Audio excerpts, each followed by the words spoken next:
স্বাগত ডিবিসি নিউজের শুক্র শনিবারের আয়োজন প্রযত্নে বাংলাদেশে। এই আয়োজনে আপনাদের সাথে আজ আছি আমি ইশরাত জাহান উর্মি। আলোচনা সমালোচনার মুখে বাতিল করা হয়েছে স্থানীয় সরকার উপদেষ্টা আসিফ মাহমুদ সজীব ভুঁইয়ার বাবা বিল্লাল হোসেনের ঠিকাদারি লাইসেন্স। উপদেষ্টা বিবিসির কাছে দাবি করেছেন তার বাবা সরল বিশ্বাসে ভুল করেছেন। এর জন্য সামাজিক যোগাযোগ মাধ্যমে ক্ষমাও চেয়েছেন উপদেষ্টা। ব্যাখ্যা দিয়েছেন তার বাবার লাইসেন্স প্রাপ্তির বিষয়টিও। এদিকে দায়িত্ব নেওয়ার পর বন্ধু মোয়াজ্জেম হোসেনকে বিশ্বস্ত হিসেবে সহকারী একান্ত সচিব বা এপিএস পদে নিয়োগ দিয়েছিলেন আসিফ মাহমুদ। তার বিরুদ্ধে তদবির বাণিজ্যের অভিযোগ সংক্রান্ত খবর প্রকাশিত হয় সম্প্রতি। যদিও মোয়াজ্জেম হোসেনকে অব্যাহতির পেছনে এসব অভিযোগের কোনো ভূমিকা নেই বলে দাবি করেছেন স্থানীয় সরকার উপদেষ্টা। এইসব নিয়েই আজকের আলোচনার বিষয়, বাবা ও এপিএস কাণ্ড, পরিবর্তনটা কোথায়? আমার সাথে আজ আলোচনায় স্টুডিওতে উপস্থিত আছেন জাতীয়তাবাদী কৃষক দলের সেক্রেটারি শহীদুল ইসলাম বাবুল এবং আরও যুক্ত হবেন এনসিপির যুগ্ম সদস্য সচিব মোহাম্মদ মিরাজ মিয়া। আলোচনায় যাচ্ছি। স্বাগত আপনাকে মোহাম্মদ শহীদুল ইসলাম বাবুল। যে বিষয়টি আমি আসলে বলতে চাই যে আরেকজন অতিথি আমাদের সঙ্গে যুক্ত হবেন, তিনি হয়তো বিষয়টা আরেকটু ভালো ব্যাখ্যা করতে পারবেন এই ঘটনাটির। কিন্তু যেই বাক্যটি আসলে আমরা শুরু করছি যে এই এপিএস কাণ্ড বা বাবা কাণ্ড, পরিবর্তনটা কোথায়, এই ধরনের ঘটনা একদম মনে পড়ে যে আওয়ামী লীগ সরকার পতনের একটা মূল কারণ ছিল কিন্তু আপনার যদি মনে পড়ে সেই ছাগল কাণ্ড, সেই বিখ্যাত ছাগল, যে ছাগল কিনতে গিয়ে প্রথমে তার ছেলে সেটি যোগাযোগ মাধ্যমে, সামাজিক যোগাযোগ মাধ্যমে দেয় এবং তারপরের ঘটনা আমরা জানি পরম্পরায় যেটি আসে। প্রশ্ন এখানে, আমি যদি কথা না বলে আপনার কাছে জানতে চাই, আপনি পরিবর্তনটা কোথায় দেখতে পান বা কি দেখতে পান? থ্যাংক ইউ আপনাকে। দর্শক শ্রোতা সবাইকে আমার সালাম। কাণ্ডের কথা, আপনি একটা কাণ্ডের কথা বাদ দিয়েছেন, দরবেশ কাণ্ড, নতুন দরবেশ তানভীর। হ্যাঁ, এটা বোধহয় আপনার ইসে থেকে বাদ পড়েছে, আমি সংযোজন করে দিলাম। যাই হোক, আসলে পরিবর্তন তো মুখে, কাজে না। ভূতের পা বুঝেন পিছনের দিকে যায় যে। আপনি বলছেন আপনি নতুন রাজনৈতিক বন্দোবস্ত, আপনি পুরনো রাজনৈতিক দলকে ব্লেম করছেন, তারা এটা পারে নাই, ওটা করে নাই, তারা নির্বাচিত হলে ক্ষমতায় গেলে তারা খুব খারাপ করবে। কিন্তু আপনি তো ক্ষমতায় থেকে কি করছেন? মাত্র 8 মাসের একটা সরকার, মাত্র 8 মাস, শিশু বয়সের একটা সরকার। আপনারা এত বয়ান দিচ্ছেন, এত কথা বলছেন, আপনারা নতুন বন্দোবস্ত আনবেন, নতুন রাজনীতি আনবেন, দেশকে দুধ মধুর নহরে ভাসায় দেবেন, হ্যাঁ একদম একদম সব সংস্কার করবেন। কিন্তু আপনি করছেনটা কি? আপনি বলেন মাত্র 8 মাসের একটা সরকার। আমরা শেখ হাসিনা বলছিল তার পিয়নকে কি 400 কোটি টাকার মাত্র, হ্যাঁ, আর 8 মাসে আপনার একজন এপিএস 300 কোটি টাকার অভিযোগ তার বিরুদ্ধে, 300 কোটি টাকার অভিযোগ। এবং আমরা আকাশে বাতাসে কান পাতলে সব কিছু আমরা শুনি। আজকে একজন এডিশনাল সেক্রেটারি, যিনি আজকে মানে মাহবুব কবির মিলন, আপনার যিনি রেলপথ মন্ত্রণালয়ে ছিলেন, রেলপথ ডিভিশনে, তিনি সদ্য আপনার রিটায়ার করেছেন, তিনি অভিযোগ করেছেন যে তাই এই মন্ত্রণালয়ে উপদেষ্টার নিয়োগকৃত 4 জন ছাত্র দাপিয়ে বেড়ায়। তারা মন্ত্রণালয়ে গেলে এক তটস্থ, সব সচিব থেকে শুরু করে সবাই নাকি তাদেরকে সমীহ করে সম্মান করে, চেয়ার থেকে উঠে দাঁড়ায়। তাদের নামে একেবারে রেলে ভ্রমণের জন্য একেবারে ফ্রি করে দেওয়া হয়েছে। তারা টিকিট কালোবাজারি করে, তারা বিভিন্ন স্টেশনে জুলাই ফাউন্ডেশনের নামে দোকান বরাদ্দ নিচ্ছে, নানান ধরনের এই ধরনের তদবির বাণিজ্য, কন্ট্যাক্ট, সব কিছু তারা নিয়ন্ত্রণ করছে। আপনি বলেন নতুন ব্যবস্থা। এই যে আপনি বলছিলেন এই দরবেশ নামে একজন তানভীর, তার কথা আমরা শুনেছি, সদ্য তাকে কেবলমাত্র অব্যাহতি দেওয়া হয়েছে। তার কথা তো আগেই শুনেছি আমরা, কি সুন্দর একেবারে উনি নতুন দরবেশ হিসেবে এসেছেন। হ্যাঁ, বন্দোবস্ত তো এটাই, তিনি নাকি ডিসিএসপি নিয়োগ থেকে শুরু করে হেন কোনো তদবির এবং অন্যায় নাই যিনি দ্বারা ছাত্রদের কর্তৃক মনোনীত। প্রাডো গাড়ি চড়ার কথা যদি একটু বলেন। প্রাডো তো ভাই আপনি এটা সমালোচনা করতে চাই না, এখন করবো এই কারণে যে তারা রাজনৈতিক দল খুলেছে। তারা এখন আমাদের কাতারে ছাত্র হিসেবে থাকলে মাথার মুকুট হিসেবে রাখতাম, আমরা অনার করতাম। কিন্তু আপনি বন্দোবস্ত বদলাবেন, আপনি নিজে বলছেন দামি গাড়িতে চড়ছেন, প্রাডো, লেক্সাস, V6, হ্যাঁ, আবার বলছেন ব্যবসায়ীরা দিয়েছে। আরে বাবা, ব্যবসায়ী এতদিন আপনারা দেন, এখন কি কারণে দিচ্ছে? এখন আপনি নিচ্ছেন, আপনি এলাকায় নেতাকর্মী, অন্য দলের নেতাকর্মীদের মামলা দিচ্ছেন, মকদ্দমা দিচ্ছেন, আপনার আত্মীয় পরিজন কোথায়, কে না, এই ধরনের। তারপরে আপনার এই যে উপদেষ্টার কথা বললেন, তিনি মাপ চেয়েছেন, ক্ষমা চেয়েছেন। আপনি চিন্তা করলেন, হয়েছে কি, ছেলের অপরাধ অনেক সময় করে। বাপ যদি আদর্শবান বাবা হয়, বাবা ছেলের হয়ে মাপ চাইতে পারে যে আমার ছেলের অপরাধ করেছে, মাপ। সন্তান বাবার একটা ইসের জন্যে তাকে মাপ চাইতে হচ্ছে, এবং তিনি একজন শিক্ষক, তিনি একজন রানিং শিক্ষক, প্রধান শিক্ষক। তা বাংলাদেশের কোন রানিং প্রধান শিক্ষকের ঠিকাদারের লাইসেন্স লাগে আপনি বলেন? না, কিন্তু তিনি যে ক্ষমা চেয়েছেন, উপদেষ্টা যে ক্ষমা চেয়েছেন, এই বিষয়টাকে সাধুবাদ জানাবো কিনা? আচ্ছা, আমি সাধুবাদ জানাই, হ্যাঁ ধন্যবাদ জানাই, ঠিক আছে। উনি একটা অন্তত এই জায়গাটায় উনি অ্যাড্রেস করেছেন যে ক্ষমা চেয়েছেন, এই কালচার আমাদের দেশে ছিল না, এই জন্য ধন্যবাদ জানাই। কিন্তু অপরাধ যদি হয়ে থাকে, অপরাধ কি ক্ষমা চাওয়াই একমাত্র সমাধান? আপনার পানিশমেন্ট হবে না? আপনি যদি আমি খুন আমি করেন। আমি আমি বাবুল ভাই একটা বিরতির সময়ে পৌঁছে গেছি, কারণ আমাদের আরেকজন অতিথিও আমাদের সঙ্গে যুক্ত হবেন। ফিরে এসে আপনার বক্তব্য আরও শুনবো। প্রযত্ন বাংলাদেশ অনুষ্ঠানে একটা বিরতি নিচ্ছি, ফিরছি বিরতির পর। থাকুন আমাদের সাথে। আবারও স্বাগত প্রযত্ন বাংলাদেশ অনুষ্ঠানে। আমাদের আজকের বিষয় বাবা ও এপিএস কাণ্ড, পরিবর্তনটা কোথায়, এই বিষয়ে কথা বলছি। আলোচনা আজ আমার সাথে স্টুডিওতে আছেন জাতীয়তাবাদী কৃষক দলের সেক্রেটারি শহীদুল ইসলাম বাবুল এবং এইমাত্র যুক্ত হয়েছেন এনসিপির যুগ্ম সদস্য সচিব মোহাম্মদ মিরাজ মিয়া। মোহাম্মদ মিরাজ মিয়া, আপনাকে স্বাগত। আপনাকে একটু আমি যদি আমাদের অনুষ্ঠানের কি আলোচনা হচ্ছিল সেটি আপনাকে একটু আমি যদি জানাই, তাহলে আপনার আলোচনা করতে সুবিধা হবে। সেটি হচ্ছে যে উপদেষ্টা আসিফ মাহমুদের বাবার যে লাইসেন্সটা তিনি নিয়েছিলেন, সেই বিষয়ে প্রথমত আসিফ মাহমুদ বলেছেন সরল বিশ্বাসে তার বাবা এই লাইসেন্সটি নিয়েছিলেন এবং বিবিসির কাছে তিনি বলেছেন যে তিনি এটা বোঝেননি, অনেক উন্নয়ন কর্মকাণ্ড করা যাবে ভেবে তিনি নিয়েছেন, এটি একটি। আর সেই সাথে তিনি যে ক্ষমা চেয়েছেন সেই বিষয়টি নিয়েও একটু আগে শহীদুল ইসলাম বাবুলও বলছিলেন যে এই কালচারটা আমাদের ছিল না, এটি ভালো কালচার, ঠিক আছে।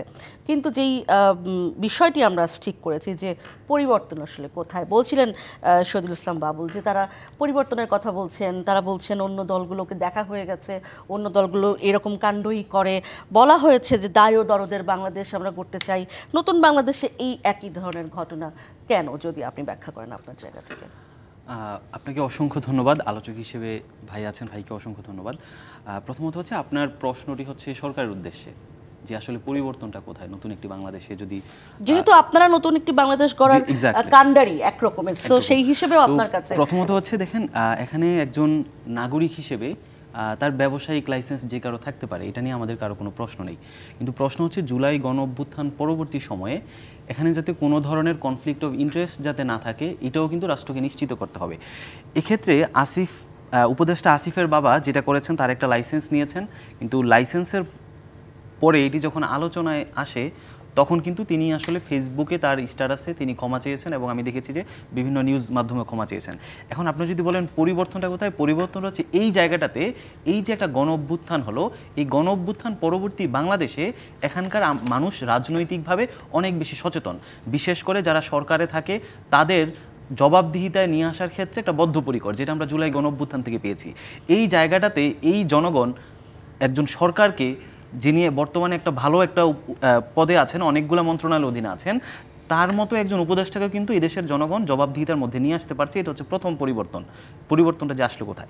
দ্বিতীয় পরিবর্তন হচ্ছে উপদেষ্টা হিসেবে এর আগে সরকারে যারা থাকতো, আমরা দেখেছি যে একজন সরকারের তার ভাই থেকে শুরু করে তার শ্বশুরবাড়ির শালী থেকে শুরু করে তার নিজের স্ত্রীর নামে নানা রকমের অ্যাকাউন্ট খুলে, বিভিন্ন লাইসেন্স খুলে, বিভিন্ন ব্যবসায়িক প্রতিষ্ঠান বা বিভিন্ন সাথে যোগসাযোগ করে বাংলাদেশে কোটি টাকার মতো পাচার হয়েছে। আপনি দেখেন যে জুনায়েদ আহমেদ পলক যিনি ছিলেন, তার বউয়ের অ্যাকাউন্টে 100 কোটি টাকার উপরে, এবং সেই 100 কোটি টাকা কোথায় এসেছে তখন তিনি উত্তর দিয়েছিলেন যে আমার বউ টিউশনি মাধ্যমে একটা সোর্স দেখিয়েছেন। এই যে নতুন বাংলাদেশের পরিবর্তনটা হচ্ছে এখানে, যে জনগণ যেমন প্রশ্ন করেছে, দ্বিতীয়ত উপদেষ্টা হিসেবে তিনি সেটার দায় স্বীকার করে বলেছেন এখানে কনফ্লিক্ট অফ ইন্টারেস্ট রয়েছে এবং এই ধরনের কার্যক্রম আর হবে না। এটা হচ্ছে দ্বিতীয়, মানে কনফ্লিক্ট অফ ইন্টারেস্টে হয়েছে এটি স্বীকার করা হচ্ছে। কারণ একটা জিনিস আপনি প্রথমেই বলছেন যে যে কারোর লাইসেন্স থাকতে পারে নাগরিক হিসেবে। তিনি একজন প্রধান শিক্ষক একটি স্কুলের এবং আসিফ মাহমুদের পিতা, এবং বলা হচ্ছে যে তিনি কি আসলে এই লাইসেন্স প্রাপ্তির বিষয়টি কোনোভাবে তার ছেলেকে এখানে গুটি বানিয়ে, এবং একই সাথে দেখেন আসিফ মাহমুদের যেই বন্ধু মোয়াজ্জেফ হোসেন, যাকে বিশ্বস্ত সহকারী হিসেবে দেওয়া হয়েছিল নিয়োগ, তিনি নিজে নিয়োগ দিয়েছেন, তিনিও তদবির বাণিজ্যের অভিযোগ তার বিরুদ্ধেও উঠছে। আমার প্রশ্নটা ওই একই জায়গায় যে নতুন বাংলাদেশ কোথায়, পরিবর্তনটা কোথায়? প্রথমত হচ্ছে এখানে ঘটনাগুলো একই ধরনের, কিন্তু এখানে বলা হচ্ছে যদি তার বিরুদ্ধে একটা অভিযোগ এসেছে। এক্ষেত্রে আসিফ মাহমুদ, আমি দেখেছি যে তার ফেসবুকে স্ট্যাটাসে তিনি বলেছেন যে তার মন্ত্রণালয় সংশ্লিষ্ট যে কারো বিরুদ্ধে যদি আমাদের কোনো সন্দেহ থাকে কিংবা আমরা যদি প্রশ্ন তুলি তাহলে সেটাকে যেন দুদক সেটার বিরুদ্ধে আসলে যাতে তদন্ত করে। তো এই যে একটা জায়গায় যে দুদককে বলা হচ্ছে যে তদন্ত করার জন্য, এই যে নতুন বাংলাদেশের জনগণ থেকে যেমন একদিকে জবাবদিহিতার আওতায় ফেলার জন্য একটা প্রেশার ক্রিয়েট করা সরকারকে, এবং সরকার থেকে সেটাকে দ্রুত রেসপন্স করে সেটার বিরুদ্ধে ব্যবস্থা নেওয়ার যে একটা প্রক্রিয়া বাংলাদেশে চালু হচ্ছে, এই যে জনগণ সচেতন হয়ে উঠছে, এটাকে আমরা বলছি যে নতুন বাংলাদেশ। আচ্ছা, শহীদুল ইসলাম বাবুল, আপনার কাছে প্রশ্ন হচ্ছে, খুব বেশি আলোচনা সমালোচনা যদি এই বিষয়টি নিয়ে না হতো তাহলে কি আপনার মনে হয় যে এই বিষয়টি হতো? এবং একই সাথে আপনার কাছে আমার প্রশ্ন একবারে রেখে আমি থামতে চাই, তারপর আপনাকে বলার সুযোগ দিতে চাই, সেটি হচ্ছে যে এইরকম ঘটনা কি অতীতে বিএনপি আমলে অথবা আওয়ামী লীগ আমলে কখনোই ঘটেনি যে খুব আলোচনা সমালোচনার মুখে সরকার কাউকে বাদ দিয়েছে বা ক্ষমা চেয়েছে? অসংখ্য হয়েছে। আওয়ামী লীগের আমলে যে কি একটা স্বাস্থ্যপতি উপমন্ত্রী ছিল মুরাদ, হ্যাঁ, অসভ্য, হ্যাঁ, দুর্নীতি ফাউল, তাকেও তো সরে যেতে হয়েছে না? এর আগে আরো অনেকে সরেছে। যাই হোক, সে একমাত্র সরাই একমাত্র বিচারটা হলো মূল কথা। ওই যে ছোট ভাই মিরাজ বলছিল দুদক কি বলে জানেন? এই আগেরই দুদক বলে যে আমাদের কাছে তো কেউ অভিযোগ করে নাই। ওই যে বাড়িতে যখন পুলিশের বাড়িতে যখন চোর আসে না, পুলিশের বউ বলে যে এইখানে ঘরে ঘরে চোর উঠছে, চোরাইছে, আমার তো এখন ডিউটি নাই। তো দুদকের অবস্থা তাই আর কি। দুদক নিজে গিয়ে এটাকে করবে তা না, তাদের কাছে আসতে হবে। তার কাছে কেউ অভিযোগ নিয়ে যায় নাই। দুদক বলছে দুদকের মধ্যে সেই যেই মানে ভূত, এখনো সেই ভূত সরে নাই। একই ক্যারেক্টার, একই চরিত্র। আপনি যতই বন্ধ বলছেন, শুধু দেখেন 8 মাসের একটা সরকার, হ্যাঁ, এখনো তারা রানিং সরকারে আছে। 8 মাসের অনলি। সেই 8 মাসের একটা সরকারের একজন দরবেশ নামে, নতুন দরবেশ, তার নামে 400 কোটি টাকা লুটের অভিযোগ পাঠ্যপুস্তক থেকে, এবং নির্ধারিত সময়ে, যে কারণে দেশের মানুষ বই পায় নাই। একটা কচি সরকার, শিশু সরকার, সব শিশু দায়িত্বপ্রাপ্ত। এই অবস্থায় যদি 16 বছর থাকে এদেশে কি হবে? 5 বছর তো অনেকেই চাচ্ছে, ভালো কথা। 16 বছর থাকলে কত টাকা লুট করতে পারতো বা কি হইতো, চিন্তা করেন। এই যে বন্ধু, এখানে হয়েছে কি, যোগ্যতার বিবেচনায় নিয়োগ না হলে যা হয় আর কি। এখানে আসলে যোগ্যতার, জাতি, রাষ্ট্র, সরকার এগুলো আবেগ দিয়ে চলে না, এগুলো ছাত্র দিয়ে চলে না। আমি নির্মমভাবেই বলছি, হ্যাঁ, ছাত্রের কাজ ছাত্র। অভিজ্ঞতা, শিক্ষা, বাস্তবতা, বয়স, এটা একটা গুরুত্বপূর্ণ ফ্যাক্টর। এই যে ফ্যাক্টরগুলো ঘটছে, এটা শুধুমাত্র অনভিজ্ঞতার কারণে হচ্ছে, ইন্টেনশনাল। হ্যাঁ, আমি এটা অবিশ্বাস করি না যে তারা নতুন বাংলাদেশ চায় না, হ্যাঁ, এটা আমি অবিশ্বাস করি না। কিন্তু এই যে তাদের ডিপু, লোভ, টোপ, বয়স সব মিলিয়ে এই বিষয়গুলো হচ্ছে। না হলে ওই যে এক দরবেশকে আমরা তারাই আর এক দরবেশ কী কারণে আমরা আনতে যাবো আপনি বলেন? এই যে তানভীরকে তারা অব্যাহতি দিয়েছে, এই তানভীরের কথা তো অনেক আগে থেকে আমরা শুনতেছি। ডিসি পোস্টিং দেয়, এসপি পোস্টিং দেয়, এইটা করে ওইটা করে। শুধু তাই না, আমি তো বলতেছিলাম যে রেল মন্ত্রণালয়ে একজন এডিশনাল সেক্রেটারি সদ্য রিটায়ারমেন্ট করেছে, তিনি অভিযোগ করেছেন যে এখানে 4 জন নিয়োগ দেওয়া হয়েছে ছাত্রদেরকে সরকার উপদেষ্টার পক্ষ থেকে, তারা নাকি রেলের একেবারে আধুনিক নতুন বন্দোবস্ত করবে।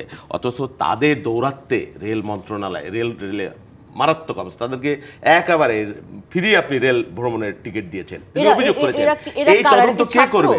হ্যাঁ, ছাত্র এবং তাদের তটস্থ, তাদের আচরণে তটস্থ হয়ে রেল অধিদপ্তর এবং মন্ত্রণালয়ে সব চেয়ার সাইডে উঠে বসে, এবং তারা জুলাই ফাউন্ডেশনের নামে একটা অভিযোগ না। এই আসিফের বাবার বিষয়ে বলি, তিনি একজন শিক্ষক। আপনি চিন্তা করছেন, শুধু তাই না, সে কিন্তু এনসিপিরও কেউ না। তার এলাকায় সমাবেশ হয়, সেই সমাবেশে আসিফের বাপ, এনসিপির সমাবেশ, আসিফের বাপ সভাপতিত্ব করে। কিভাবে করে? হ্যাঁ, সে এনসিপির কোনো কিছু, এর কোনো জবাবদিহিতা আছে? আপনি নতুন বন্দোবস্ত, নতুন নিয়মের কথা বলছেন। শুধু তাই না, তিনি বক্তৃতায় বলছেন যে আমার ছেলে সবচাইতে শক্তিশালী মন্ত্রণালয়ের উপদেষ্টা, হ্যাঁ, আপনারা যদি চান আমার ছেলে এখান থেকে নির্বাচন করবে। এবং সেখানে আপনার বিএনপির বহু নেতা কর্মী জেলখানায় আছে, কারো জামিন হয়েছে, কারো হয় নাই। এখন আপনি নতুন বন্দোবস্তের কথা বলছেন, এই বাতকাবাত এগুলো বইলে কি লাভ? বাবুল ভাই, যেভাবে আসলে আলোচনা আগাচ্ছে, আমার মনে হয় না যে আসলে কখনো কখনো ছাত্র এবং সরকার এবং বিএনপি সব মুখোমুখি দাঁড়িয়ে যাচ্ছে। এই সমস্যা হচ্ছে কি বলে মনে করেন কিনা? মানে যেভাবে আলোচনাটা আমরা করছি এখনো এবং সব সময়, তাতে কি মনে হয় কখনো কখনো এনসিপি, ছাত্র, সরকার এবং বিএনপি মুখোমুখি দাঁড়িয়ে যাচ্ছে? এটা হচ্ছে কেন হচ্ছে দেখবেন, অনেকেই বলে ফেলে কথায় কথায়, আরে ভোট হলে তো বিএনপি ক্ষমতায় চলে যাবে, আবার সেই পুরনো বন্দোবস্ত কায়েম হবে। আমরা তো নতুন বন্দোবস্ত কায়েম করব, আমরা তো বাংলাদেশকে দুধ আর মধুতে বাসায় দিব, আমরা তো সংস্কার করে টরে একেবারে সিরাতুল মুস্তাকিমের পথে বাংলাদেশকে নিয়ে যাব। কি নিচ্ছেন, কি নিবেন, মর্নিং শোজ দ্য ডে দেখছি আমরা। দেখেন, এই অনৈক্যটা সরকারের মধ্যে দায়ী আছে। সরকারের যারা দায়িত্বশীল মুরব্বী বয়স্ক মানুষ, তারা, আমি জানি না তাদের মধ্যে কি করে দিচ্ছে, ইনপুট করে দিচ্ছে। প্রথম থেকেই আপনি আন্দোলনরত শক্তিদের মধ্যে ডিভিশন, বিভাদ করে আমরা অহংকার করেছি এই সরকার আমাদের, সমস্ত রাজনৈতিক দল এখন কি তাই বলছে? কেন বলবে না? ওই যে অন-11 আসছিল একটা, আপনার বয়স কত তখন জানি না, সকল মানুষ কিন্তু আমি তখনও সাংবাদিকতা করি। হ্যাঁ করেন, হ্যাঁ তখনও সকল মানুষ কিন্তু তাদের পক্ষে এক হয়েছিল, কিন্তু একটা পর্যায়ে তাদেরকে একরকম পালায়ে যাইতে হয়েছে বাংলাদেশ থেকে। মানুষের আকাঙ্ক্ষার সরকার, হ্যাঁ আমরা ওই সরকারকে নিয়ে কিন্তু গর্ব করেছি, সকলে বলেছি আমাদের সরকার। কিন্তু 5ই আগস্টের পরে এই শক্তির মধ্যে বিভাজন তৈরি করা হয়েছে। সরকারের যারা দায়িত্বশীল ছিলেন তাদের উচিত ছিল এই বিভাজনটা এইভাবে তৈরি না করবা এবং ছলাকলা করে নির্বাচনটাকে পিছানো, সংস্কারের দোহাই দিয়া, হ্যাঁ, এবং ক্ষমতাকে প্রলম্বিত করা এবং ক্ষমতার নামে এই ধরনের নতুন একটা লুটপাট। আমি আবার ফিরবো বাবুল ভাই আপনার কাছে। আমি তো মোহাম্মদ মিরাজ মিয়া, যেহেতু আমি আসলে শহীদুল ইসলাম বাবুলের কথা থেকে একটা বিষয় পিক করলাম এবং সেই প্রশ্নটা যদি আপনাকে করি, আপনি মানে দায় ও দরদের বাংলাদেশ, নতুন বন্দোবস্তের বাংলাদেশ কি হচ্ছে সেটি আপনার মতো করে আপনি ব্যাখ্যা করেছেন। যেই কথাটি বলছিলেন শহীদুল ইসলাম বাবুল, যে কিভাবে আসলে আসিফ ভুঁইয়ার, সজীব ভুঁইয়ার বাবা এনসিপির সভাপতিত্ব করেন, এটাও কি আপনি বলবেন যে একজন নাগরিক হিসেবে তিনি করতেই পারেন, নাকি এর সঙ্গে যুক্ততা, যৌথতা কোনো রকম আছে, বা যদি থেকে থাকে সেটিকে আপনারা কিভাবে দেখেন? দেখেন, কারণ আপনারা তো সরকার নন অন্তত। জি, ব্যাপারটি হচ্ছে এরকম যে আমি যে দল করি আমার বাবাও ওই দলটিই করে, ব্যাপারটি কিন্তু এরকম না। বাবা এবং ছেলে দুটি ভিন্ন রাজনৈতিক দল করতে পারে, এই জায়গাটা কিন্তু আছে বাংলাদেশে। আমি যে দল করি, এনসিপি করি, আমার বাবা এনসিপি করবে কিংবা কোন দল করবে এটা তার একদম ব্যক্তিগত ব্যাপার। তো এই মুহূর্তে আসিফ মাহমুদের বাবা তিনি যদি মনে করেন যে তিনি একজন এনসিপির শুভাকাঙ্ক্ষী, সেই হিসেবে তিনি প্রোগ্রামে যেতে পারেন, এটা হচ্ছে প্রথমত। দ্বিতীয়ত হচ্ছে বাবুল ভাই যেটা বললেন, দেখেন এই যে একটা কনসেপ্ট বর্তমানে দাঁড়িয়েছে সেটা হচ্ছে ধরেন ছাত্ররা, মানে ছাত্র বলতে তো বাংলাদেশের যত স্টুডেন্ট আছে, রানিং স্টুডেন্ট ক্লাস 1 থেকে শুরু করে মাস্টার্স পর্যন্ত যত ছাত্র আছে, এই সব ছাত্রর যে কোনো একজন ছাত্র যদি কোনো অন্যায় করে, অপরাধ করে, সেটা কেন এনসিপির উপর আসবে? কারণ সব ছাত্ররা তো এনসিপি না। এখন ধরেন ঢাকা কলেজ এবং সিটি কলেজের মধ্যে যদি মারামারি হয়, এখন আপনি যদি বলেন ছাত্ররা মারামারি করছে, এই যে এনসিপির নতুন, এটা তো ব্যাপারটা এরকম না, প্রথমত। দ্বিতীয়ত হচ্ছে রেলে যে নিয়োগ হয়েছে যে 4 জন ছাত্র, এই ছাত্রদের সাথে আসলে বৈষম্য বিরোধী ছাত্র আন্দোলন যে একটা অফিসিয়াল যে প্ল্যাটফর্ম আছে, ওই প্ল্যাটফর্মেরও কোনো সম্পৃক্ততা নেই। দ্বিতীয়ত হচ্ছে জাতীয় নাগরিক যে কমিটি ছিল, ওই কমিটিরও কোনো সম্পৃক্ততা নেই, কারণ নাগরিককে কমিটিতে সেখানে কোনো ছাত্র নেই, সেখানে সবাই হচ্ছে নাগরিক। দ্বিতীয়ত হচ্ছে জাতীয় নাগরিক পার্টিতে ওই রেলের ওই ছাত্রদের সাথে কোনো সম্পৃক্ততা নেই। এখন পরবর্তী যে ব্যাপারটি আসেন, দেখেন এই সরকার যেটা বলা হচ্ছে, এই সরকারের যে কোনো অন্যায় বা এই সরকারের যে কোনো দুর্বলতা, সেটা এসে আসলে ছাত্রদের উপর, এনসিপির উপর চাপিয়ে দেওয়া হচ্ছে ইচ্ছাকৃতভাবে। এটা আসলে রাজনৈতিক উদ্দেশ্য প্রণোদিত। অপরদিকে আপনি যদি দেখেন, এই যে সরকারে যতজন উপদেষ্টা আছে, যে 20 জনের মতো, এই উপদেষ্টার মধ্যে গণ অভ্যুত্থানের শক্তি হিসেবে কেবলমাত্র হচ্ছে 2 জন উপদেষ্টা, তারা গণ অভ্যুত্থানের শক্তি হিসেবে তারা সরকারে আছেন। বাকি যেই উপদেষ্টা রয়েছে তারা কিন্তু বিভিন্ন রাজনৈতিক দলমত নির্বিশেষে সব দলেরই এখানে একটা ভালো রকম একটা বোঝাপড়া আছে এবং তাদের একটা সমর্থক গোষ্ঠী এখানে আছে উপদেষ্টাদের মধ্যে। এক্ষেত্রে আমরা নতুন বাংলাদেশে আমরা যেটা প্রত্যাশা করি, যে সে কোনো একজন ব্যক্তি সে যদি অপরাধ করে থাকে, সে যদি আমার দলের প্রেসিডেন্টও হয়, তার বিরুদ্ধে আমরা সবাই দাঁড়াবো, তাকে জবাবদিহিতার আওতায় আনবো। গাজী সালাউদ্দিনের ব্যাপারে যেই 400 কোটি টাকার অভিযোগ এসেছে, তাকে আমরা অব্যাহতি দিয়েছি এবং আমরা স্পষ্টভাবে ঘোষণা দিয়েছি। নতুন পার্থক্যটা এই জায়গায় যে এখানে আমাদের দলের মধ্যে ইন্ট্রা পার্টি যে ডেমোক্রেসি, সেটি চর্চা করা হয় এবং আমাদের জেনারেল মিটিংয়ে এগুলো উঠানো হয় এবং কেউ যদি সেখানে দুর্নীতির কারো বিরুদ্ধে যদি অভিযোগ আসে, তার থেকে সেগুলো শোনা হয়। এবং আমাদের একটা, আপনি জানেন যে রিসেন্টলি আমরা একটা শৃঙ্খলা কমিটি গঠন করেছি, যার বিরুদ্ধেই কোনো অভিযোগ আসবে ওই শৃঙ্খলা কমিটি তাৎক্ষণিকভাবে তার বিরুদ্ধে ব্যবস্থা নেবে। এটাই হচ্ছে রাজনৈতিক দলের মধ্যে পরিবর্তন। শহীদুল ইসলাম বাবুল যে কথাটি বলছিলেন মিরাজ মিয়া, যে কোনো রকম দোষী যদি এনসিপির উপর চাপিয়ে দেওয়া হয়, সেটি রাজনৈতিক উদ্দেশ্য এনসিপির উপর চাপাই দেয় না। বাংলাদেশে কোনো কালে কোনো ছাত্র রেলের দায়িত্ব পায় নাই, তারা আকাশ থেকে এসে পড়ছে, হ্যাঁ, হঠাৎ করে রেলে, এরা তাদের ছাত্র না, ভালো কথা। এই যে সালাউদ্দিন, আর কোনো মন্ত্রণালয়ে কিন্তু ওরকম অভিযোগ নাই। ছাত্ররা যেসব মন্ত্রণালয় আছে এবং ছাত্রদের প্রতিনিধি, ছাত্র মানে এখানে বাংলাদেশে কিন্তু ওই সিটি কলেজের ছাত্র বোঝানো হয় নাই, আন্দোলনের দায়িত্বপাত্র নেতৃবৃন্দ, সমন্বয়ক বা কি এরকম নাগরিক কমিটি, এদেরকেই মিন করা হয়েছে। বাংলাদেশের সব ছাত্রদের মিন করা নেই, এরাই করছে সব জায়গায়, হ্যাঁ, কোনো জায়গায় করে নাই। আমি জানি না এটা, শোনেন, এই তানভীর, তার কারণে বাংলাদেশ তারা অব্যাহতি দিয়েছে। বিএনপি যে 1000 বহিষ্কার করছে, আপনারা বলেন এগুলো বহিষ্কার টহিষ্কার, এগুলোর কোনো মূল্য নাই, হ্যাঁ, বহিষ্কার বা অব্যাহতি দিয়ে একমাত্র সমাধান? তার বিরুদ্ধে কি ব্যবস্থা গ্রহণ করেছেন আপনারা? আপনার সরকার কি ব্যবস্থা গ্রহণ করেছে? আপনার উপদেষ্টা কি ব্যবস্থা গ্রহণ করেছে? এই কাহিনী তো আমরা বহুত চেক, কি ডিসির চেক, এসপির চেক, এইগুলো নিয়ে কেলেঙ্কারি তো আমরা 4 মাস 5 মাস 6 মাস আগে শুনছি। হ্যাঁ, আজ যদি 6 মাস আগে এটার প্রপার তদন্ত, এবং এটা নিয়ে কিন্তু একটা তদন্ত কমিটি হয়েছিল, আপনি জানেন কি জানেন না, সেটাও কিন্তু কোনো আলোর মুখ দেখা নাই, অথচ আমরা নতুন বন্দোবস্তের মধ্যে আছি। হ্যাঁ, প্রতিনিয়ত আমাদের শুনতে হচ্ছে আমরা নতুন বন্দোবস্ত চাই, পুরনো পচা দুর্গন্ধযুক্ত এই বন্দোবস্ত খুব খারাপ। আমরা বাংলাদেশকে নতুন জায়গায় নিয়ে যাব, নতুন স্বপ্নে নিয়ে যাব।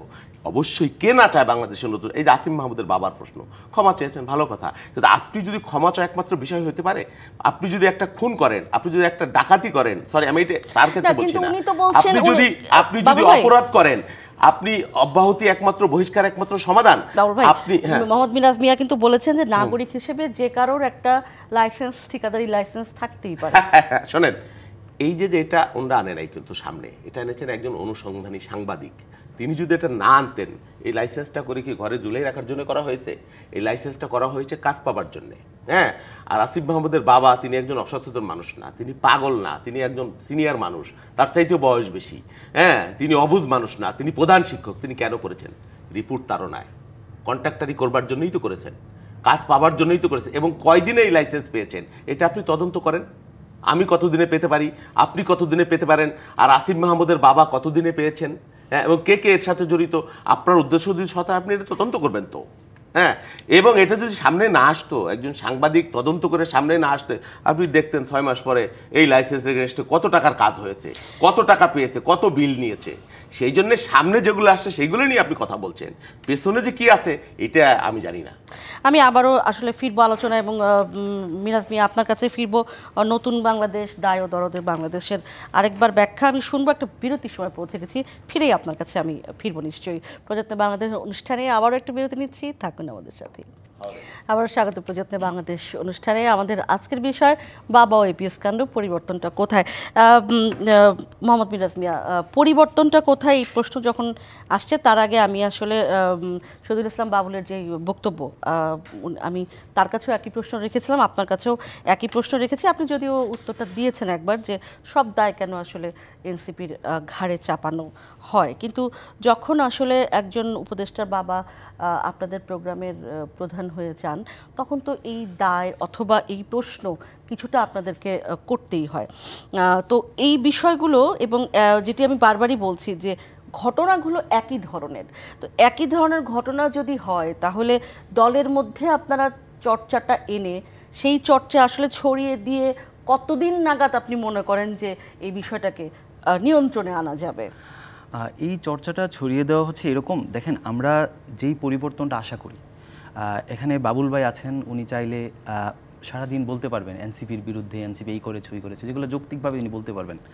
আমি চাইলে এখানে ওনার মতো করে 1 ঘন্টা ধরে বিএনপির বিরুদ্ধে আমি বলতে পারবো। এই যে কাদা ছুড়াছুড়ি, দেখেন এই সরকার আসার পর গত 8 মাসে বিএনপির অন্তর্কোন্দলে 100 মানুষ মারা গিয়েছে।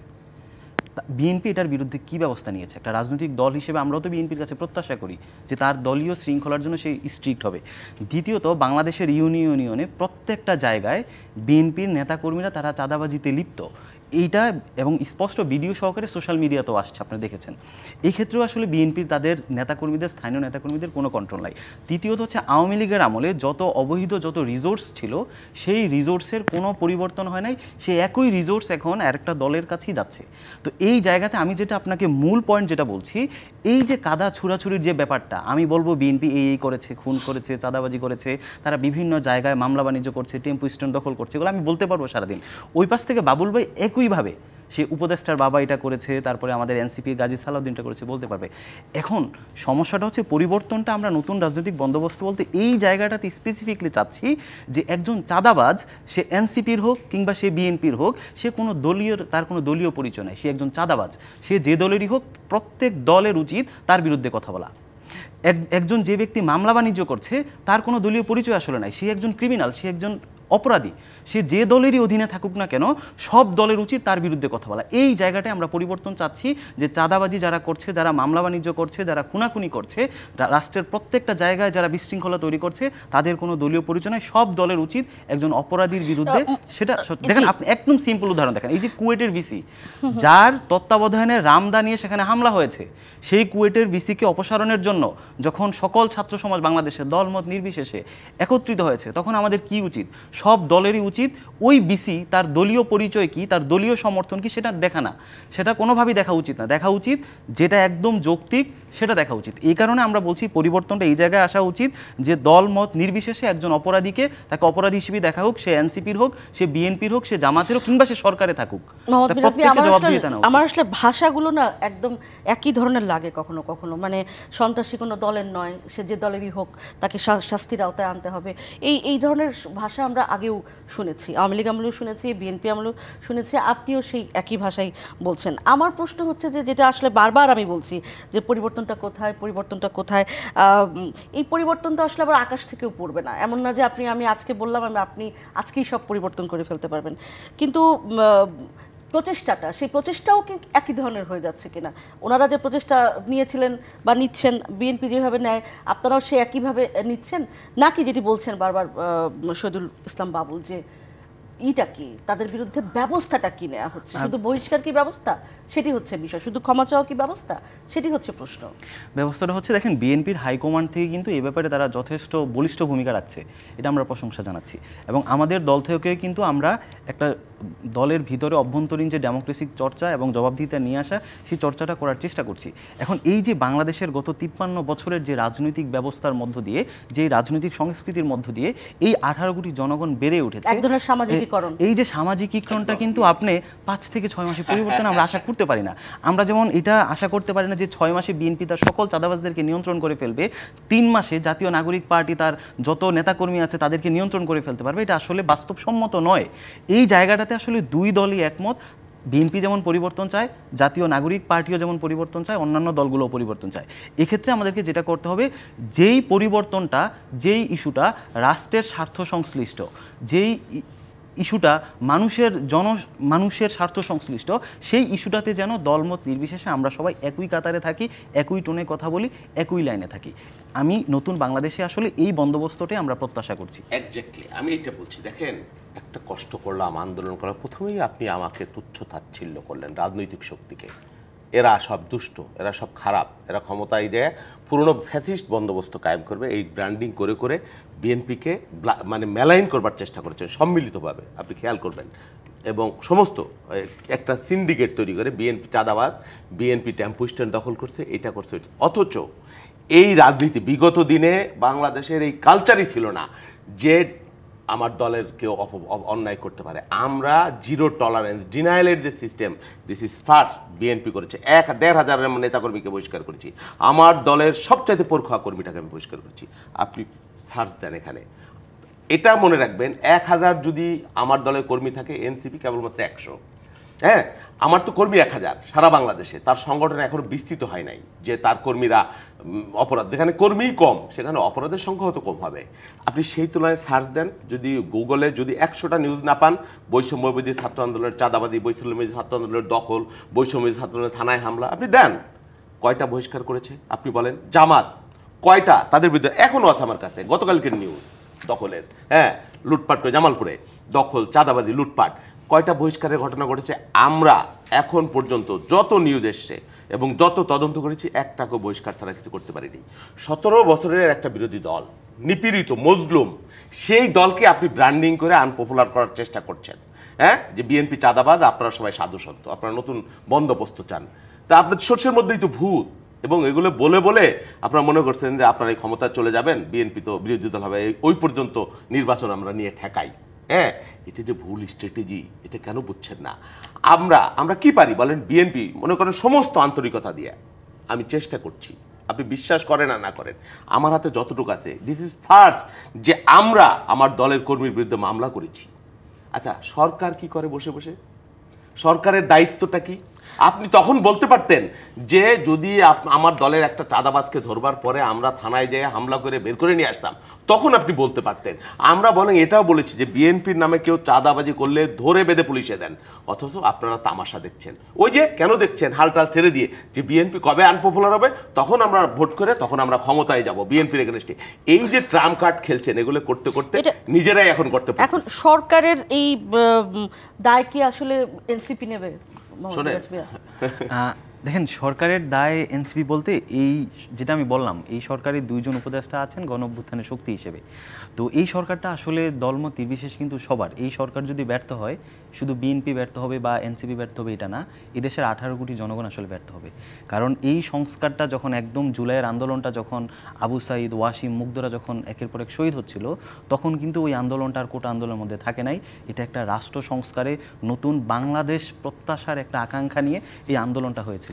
তো ওই জায়গাটা থেকে আমরা বিশ্বাস করি এই সরকার যেখানে আছে তাকে যত সম্ভব তাকে জবাবদিহিতার আওতায় নিয়ে আসা, তাকে প্রশ্ন করা। এই যে মানুষ প্রশ্ন করা শুরু করেছে, উপদেষ্টা আসিফকে নিয়ে প্রশ্ন করা শুরু করেছে, মাহফুজকে নিয়ে প্রশ্ন করা শুরু করেছে, আসিফ নজরুলকে নিয়ে প্রশ্ন করা শুরু করেছে, এমনকি ইউনুস স্যারকে নিয়ে প্রশ্ন করা শুরু করেছে। এই যে প্রশ্ন করাটা মানুষের কাছ থেকে, এই অভ্যাসটা এটা জারি থাকুক, এবং এটা আসলে যে কোনো নির্বাচিত সরকার আসার পরেও যেন মানুষের থেকে এই প্রশ্ন করার যে প্র্যাকটিসটা, এই চর্চাটা যাতে দীর্ঘায়িত হয়, সেটাই হবে নতুন বাংলাদেশের অন্যতম চাওয়া। এবং এই সরকার যাতে ব্যর্থ না হয়, অন্তত মৌলিক সংস্কারগুলো যাতে করে দিয়ে মানুষের ভাগ্যে কিছুটা পরিবর্তন এনে দিয়ে যেতে পারে, সেটা আসলে দলমত নির্বিশেষে সবারই একটা চাওয়া হওয়া উচিত। শহীদুল ইসলাম বাবু, আমার হাতে 1 মিনিট সময় আছে, আমি এই প্রশ্ন দিয়ে শেষ করতে চাই। আসলে তো এনসিপি কেন আসলে সরকারের না, এনসিপি কেন সরকারের দায় নিবে?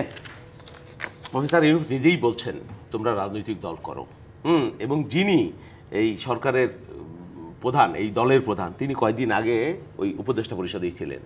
তিনি কি তখন এই দলের জন্য কাজ করেননি? করেছেন তো। এবং তাদের প্রত্যক্ষভাবে তাদের 2 জন প্রতিনিধি এখনো সরকারের বিরাজমান আছে।